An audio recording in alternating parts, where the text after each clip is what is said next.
The Irish poet W.B. Yeats's Leda and the Swan is a poem, at least on the surface, not about some natural object or persons or events. It is a poem about objects of art, that is, the paintings, the sculptures of Leda and the Swan. That is why we call it an ecphrastic poem. That is, it is a poem about a work of art or works of art. Leda and the Swan is a sonnet, a Petrarchan sonnet as that. It has a proper rhyme scheme, that is AB, AB, CD, CD, EFG, EFG. It has its proper rhythm given by the iambic pentameter. It is divided into octave and sestet. That is, you have the first 8 lines that introduce you to the subject, and the succeeding 6 lines fathom the depth of the event. You know that Leda and the Swan is based on Greek mythology, which tells us that Zeus, the Greek god, felt captivated by Leda. King Darius's wife wanted to make love with her, so he assumed the form of a swan and made love with Leda. That is in the bare background of the poem. Let's read the poem. A sudden blow, the great wings beating still, above the staggering girl her thighs caressed, by the dark webs her nape caught in his bill, he holds her helpless breast upon his breast. How can those terrified vague fingers push the feathered glory from her loosening thighs, and how can body laid in that white rush but feel the strange heart beating where it lies? One of the functions of art is to imitate reality, and the greater the artist, the more felicitous the portrayal of reality.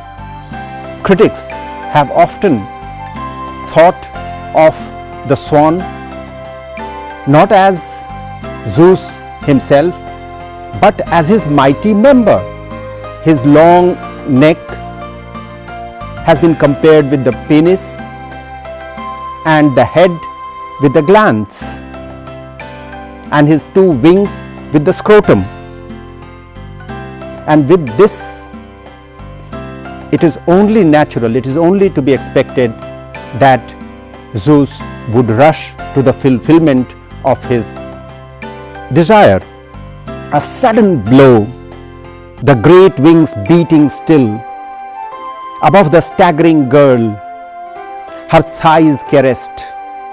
The swan has its feet on the thighs of the lady. Yeats must have thought of the Roman statues and the Hellenistic sculptures while writing these lines. A sudden blow, the great wings beating still, above the staggering girl her thighs caressed, by the dark webs her nape caught in his bill. Her nape caught in his bill. The back of Leda's neck has been held by force by the swan. So there is an element of rape in this act. He holds her helpless breast upon his breast. This is a highly erotic scene, How can those terrified vague fingers push the feathered glory from her loosening thighs? And how can body laid in that white rush but feel the strange heart beating where it lies? When we shift from the first 4 lines of the first stanza to the second, the scene as it were changes in the mind of the poet. He is now probably thinking of Michelangelo's painting of Leda and the Swan, which you have here in the background. How can those terrified vague fingers push? Leda here is not resisting the swan at all.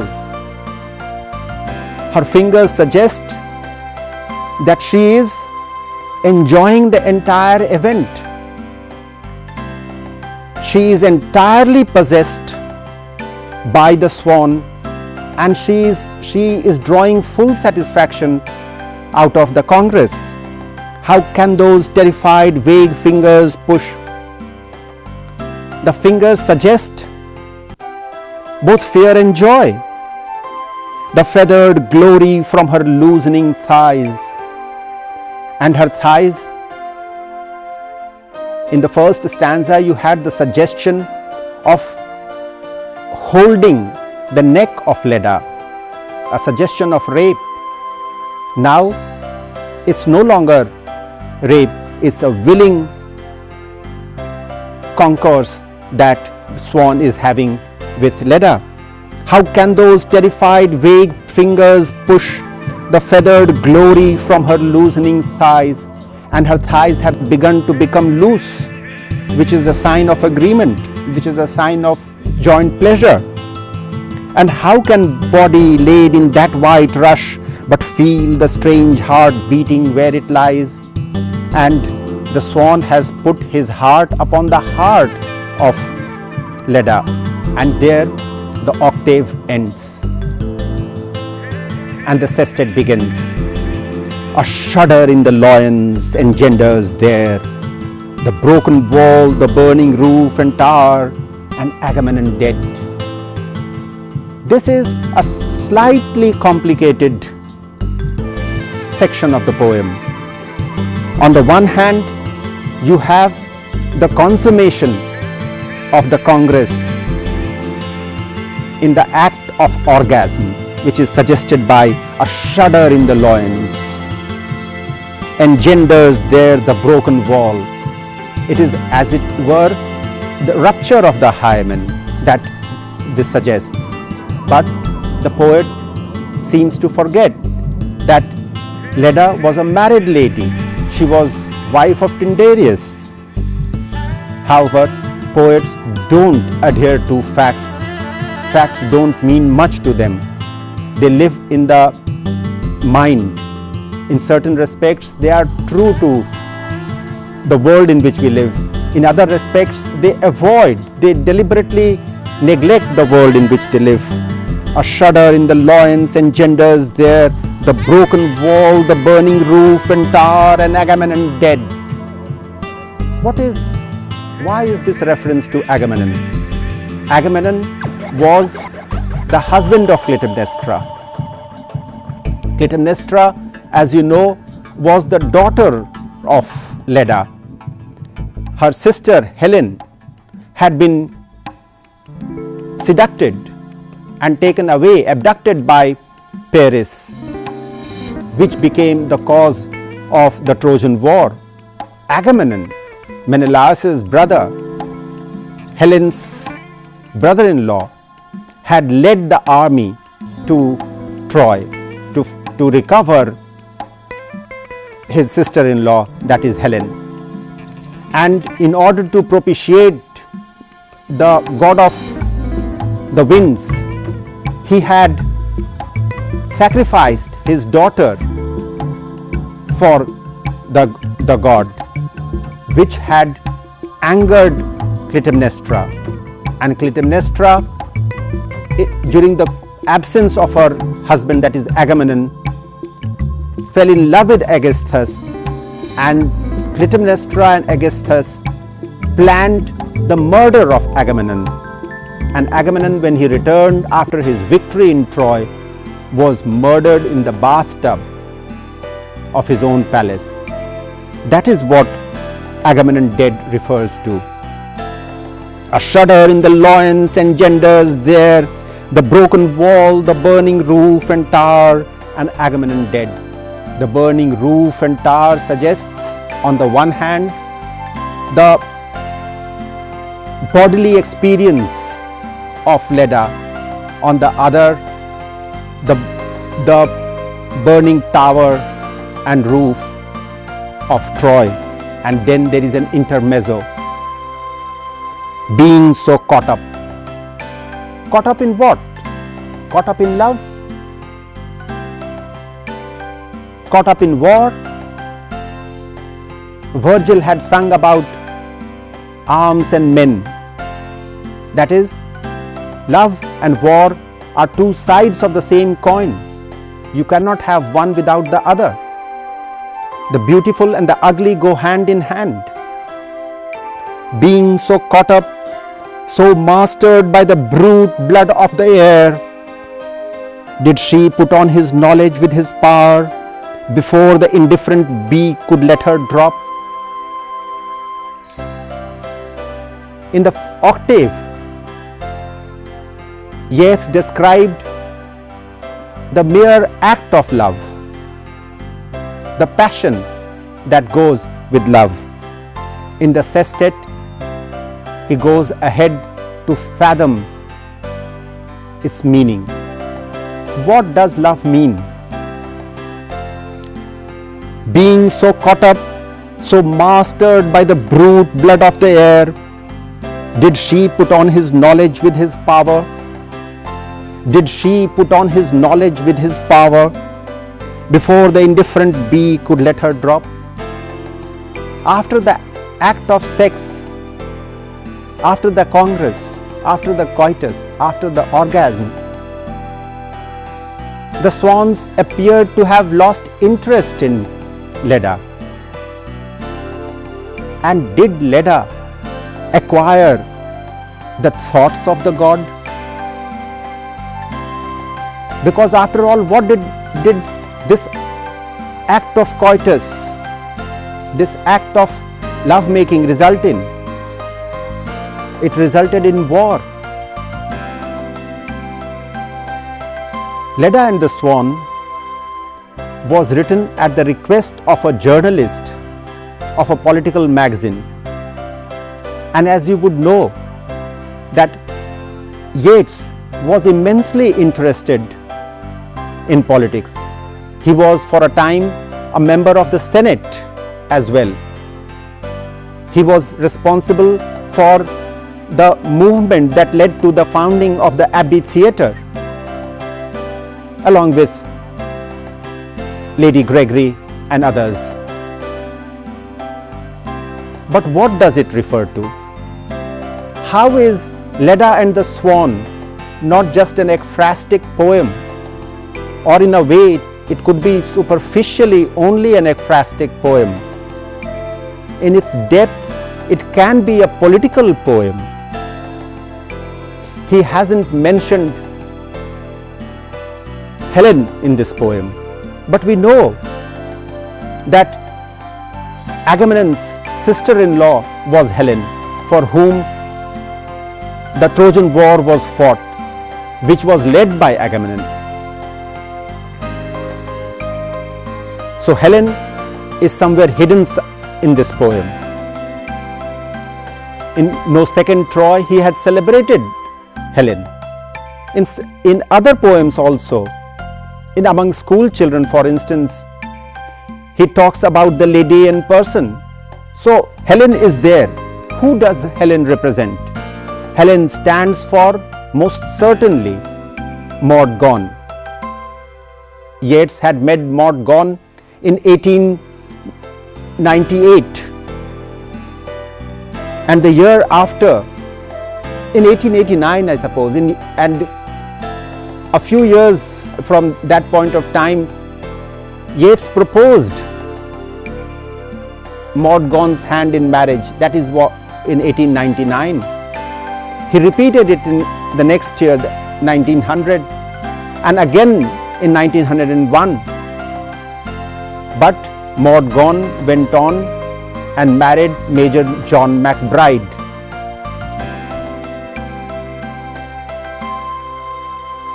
Yeats is probably thinking about the outcome of that marriage.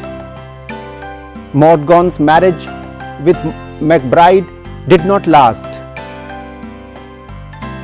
Yeats again proposed, and they spent a night fulfilling their love affair in Paris in 1908. That was about 5 years after the marriage of Maud Gonne with Major McBride. Yeats was so passionately in love with Maud Gonne that he went on and proposed the hand of Iseult, Maud Gonne's daughter. And when that did not succeed, he married a lady, Georgie Hyde-Lees, in 1917, who was half his age. And thereafter, his poetry changed, because she did invisible writing, and this poem, Leda and the Swan, was first written around 1923, and it was published finally in 1928 in The Tower. What did Yeats think about naming real people in life as historical characters or mythical characters? He explained this in an essay called First Principles. He says, "We do the people of history the honor of naming them, after them the creations of our minds." We do the people of history the honor of naming after them the creations of our minds. Yeats thinks that by calling Maud Gonne as Helen, he is offering Helen the honor that a living artist does to an artist who has lived before. So by naming Maud Gonne as Helen, he is paying his respects to Homer as an artist. And he cites the example of Shakespeare's use of Richard II. Richard II, as Shakespeare made him, could never have been born before the Renaissance, before the Italian influence. So the Richard II of Shakespeare is not the Richard II of history. Richard II of history is a different person from the Richard II of Shakespeare. Shakespeare, to the making of him, he is typical not because he ever existed, but because he has made us know of something in our minds we had never known of had he never been imagined. Helen, as Yeats sees him, recreates Helen, because Yeats's Helen is not Homer's Helen. Homer's Helen is different from Yeats's Helen, and Yeats can see a personality which is different from the actual Helen. So much about the political aspect of the poem, but there is definitely a carnal side to it. The poem describes a love affair. Most of the Leda and Swan paintings were done because it was not considered proper to depict human lovemaking. But lovemaking being as close to the human experience as it is, we cannot expect the artist to neglect it. The highest life unites as in one fire the greatest passion and the greatest courtesy. The highest life unites as in one fire the greatest passion and the greatest courtesy. Indeed, the muses being women, all literature is but their love cries to the manhood of the world. I would read these two lines once again. Indeed, the muses being women, all literature is but their love cries to the manhood of the world. What does Yeats mean by manhood of the world? Manhood of the world, by manhood of the world, Yeats means the political man. By manhood of the world, Yeats means the commercial man, the man of getting and spending, the man who is jockeying for power, the man who is acquisitive. When he means man, he doesn't necessarily mean man as such. He means these desires, these political desires for power, which make individuals accept unlimited pain, and they also inflict pain on others. There is a beautiful poem called Politics by Yeats, in which he discusses this idea. And the epigraph to this poem reads thus: in our time, the destiny of man presents its meaning in political terms. In our time, the destiny of man presents itself in political terms. Human beings are political animals, but by being so, they inflict all the pain, all the hardship, all the tear and sweat on themselves and on others. Yeats' own words are very significant.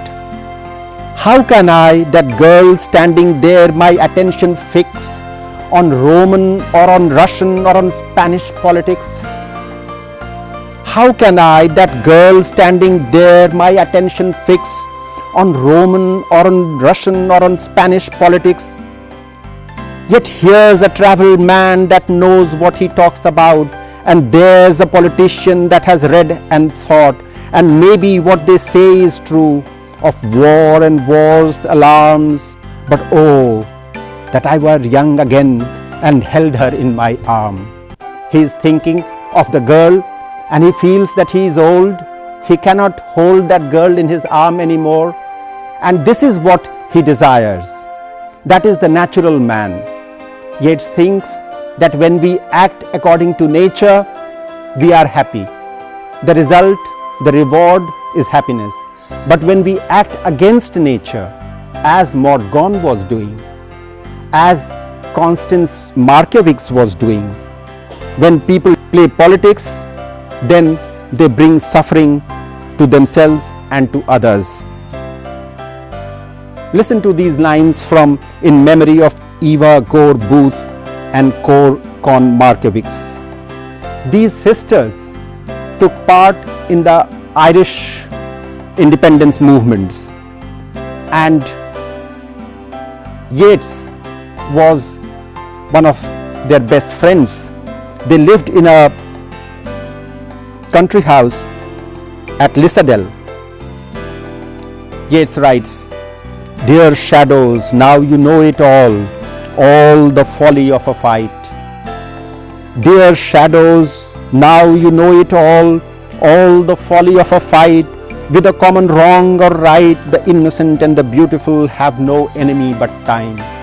The innocent and the beautiful have no enemy but time." Time, you would remember, Shakespeare said, draws furrows in our brows. Time is the greatest destroyer of beauty, and Yeats is thinking about the impact of time on Maud Gonne, on beautiful women such as Eva Booth, Constance Markievicz. Dear shadows, now you know it all the folly of a fight. With a common wrong or right, the innocent and the beautiful have no enemy but time. The innocent and the beautiful have no enemy but time. Arise and bid me strike a match, and strike another till time catch. Should the conflagration climb, run till all the stages know we the great gazebo built. They convicted us of guilt, bid me strike a match and blow.